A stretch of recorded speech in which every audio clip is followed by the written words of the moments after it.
A graça e a paz de Cristo, Pastor Edmário mais uma vez, canal Pregador Fiel de Cristo, tratando mais uma vez da série Um Convite para a Leitura das Institutas de João Calvino.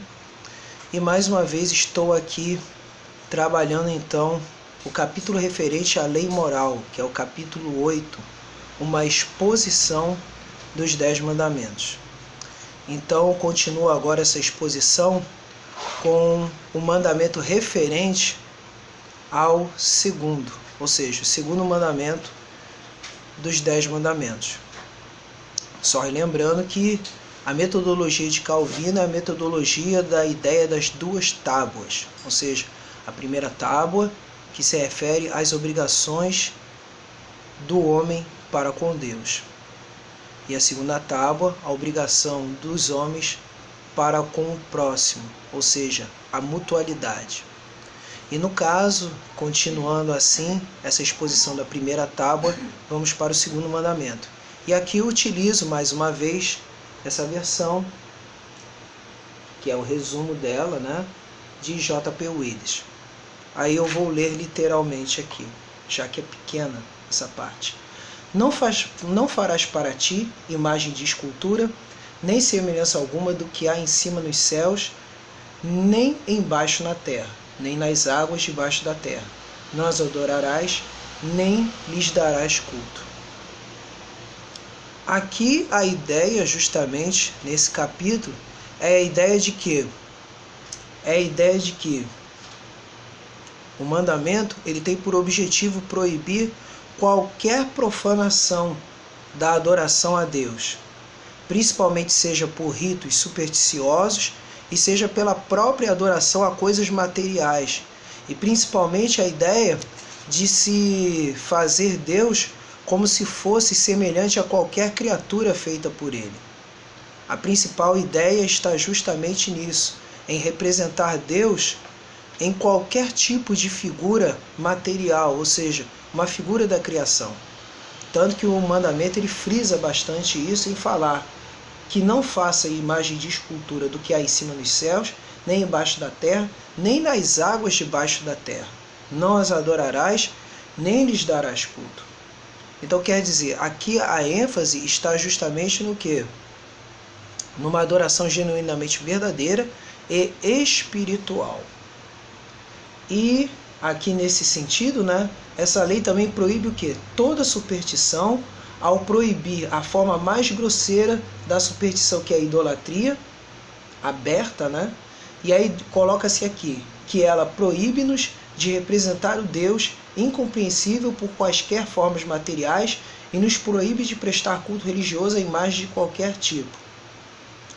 E aí acrescenta-se que o Senhor é um Deus zeloso para demonstrar que ele não tolerará rival algum, e assim vingará o insulto cometido contra a sua glória, se esta for transferida a criaturas ou imagens de escultura, e que essa vingança será visitada nos netos e bisnetos, visto que estes seguirão nos maus passos dos seus pais.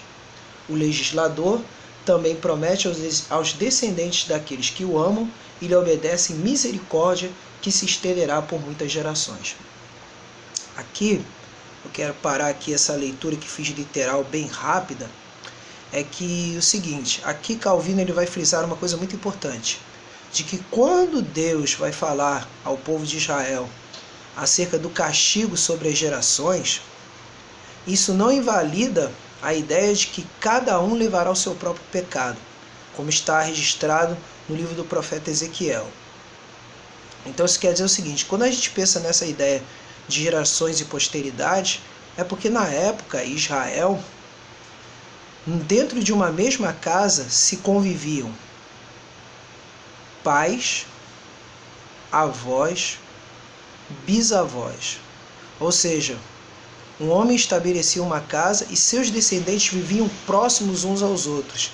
E geralmente, o mau exemplo do antepassado mais antigo era passado de pai para filho. E havia aquela convivência. E essa convivência acabava se alastrando. Ou seja, se um pai fosse verdadeiro adorador, toda a descendência acabava se tornando verdadeira adoradora. Agora, quando esse pai ou esse ancestral que vive com eles, né? E quando eu falo isso, são que os chefes de família, eles acabavam influenciando eles se ele fosse idólatra. E aí acaba se percebendo o seguinte, que a ideia principal é, no final de tudo, aí Calvino vai frisar isso, do início ao fim dessa exposição desse segundo mandamento, é que cada um levará as consequências do seu próprio pecado. Porque aí não é uma questão só de entender o texto isoladamente, mas entendê-lo em todo o seu conjunto, em toda a Escritura. E aí nesse sentido aqui, é aquilo que é conhecido dentro da hermenêutica reformada como analogia da fé. A analogia da fé trabalhará da seguinte forma, da forma de se trabalhar com todo o conjunto da Escritura, para que a mensagem cristã, a mensagem de Deus, seja mostrada de forma integral, ou seja, mostrada de forma reta, mostrada de forma completa. Tá? E quaisquer dúvidas, é só entrar no e-mail pregadorfiel1645@gmail.com e outras coisas você vai ver na descrição. Na descrição tem uma citação da edição especial da Cultura Cristã e ainda mais para vocês, né? Vocês têm os links para obter as diversas versões das Institutas em português e ainda tem de quebra ainda um link para você adquirir de graça a versão de Cipriano de Valera em espanhol. Que Deus te abençoe ricamente, poderosamente em Cristo Jesus. Amém.